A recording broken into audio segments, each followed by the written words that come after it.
నమస్తే, welcome to SR news. నేను సంగీత.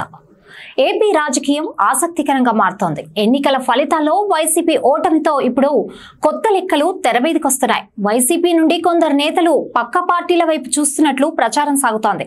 YCP ఎన్నికల్లో ఓడిన 11 సీట్లకే పరిమితం కావడం పార్టీ నేతలకు అంతు చిక్కటం లేదు. ఈ సమయంలో ఏపీలో కాంగ్రెస్ వ్యూహాత్మకంగా వ్యవహరిస్తోంది. కాంగ్రెస్ సీనియర్ నేత కేవీపీ చేసిన వ్యాఖ్యలు ఇప్పుడు సంచలనంగా మారాయి. రాష్ట్ర విభజన తర్వాత ఇప్పటి వరకు జరిగిన 3 ఎన్నికల్లోనూ కాంగ్రెస్ ఒక్క సీటు గెలుచుకోలేదు. వైసీపీని ప్రజలు తాజా ఎన్నికల్లో తిరస్కరించడంతో కాంగ్రెస్ కొత్త వ్యూహాలు అమలు చేస్తోంది. కాంగ్రెస్ సీనియర్లు ఓటర్లు జగన్ పార్టీ వైపు మళ్లారు. ఇప్పుడు వైసీపీ ఓడటం, 3 పార్టీల కూటమి అధికారంలో ఉండడంతో తిరిగి పార్టీ బలోపేతానికి ఇదే సరైన సమయంగా కాంగ్రెస్ భావిస్తోంది. ఈ క్రమంలో భాగంగానే గతంలో కాంగ్రెస్ లో పనిచేసి తర్వాత వైసీపీలోకి వెళ్లిన ముఖ్యులతో మంత్రాంగం కోసం కేవీపీని రంగంలోకి దించింది. వైఎస్ హయాంలో కీలకంగా వ్యవహరించిన కేవీపీ ఇప్పుడు మంత్రాంగం ప్రారంభించారు. వైఎస్ఆర్ జన్మదిన వేళ ఇక ఇంటర్వ్యూలో ఆయన ఆసక్తికర వ్యాఖ్యలు చేశారు.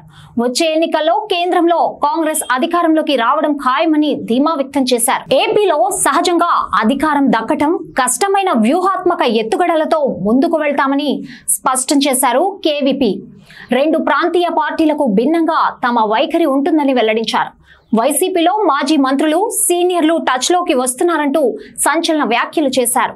తమ పార్టీలోకి చేరికలపైన మంత్రాంగం ఇప్పుడే మొదలైందని కేవీపీ చెప్పుకొచ్చారు. చాలా మంది రాష్ట్రంలో కాంగ్రెస్ ను బలోపేతం చేయడం మంచిదేనని అభిప్రాయంతో ఉన్నారని విశ్లేషించారు. త్వరలోనే రాజకీయంగా కీలక పరిణామాలు చోటు చేసుకుంటాయని వివరించారు.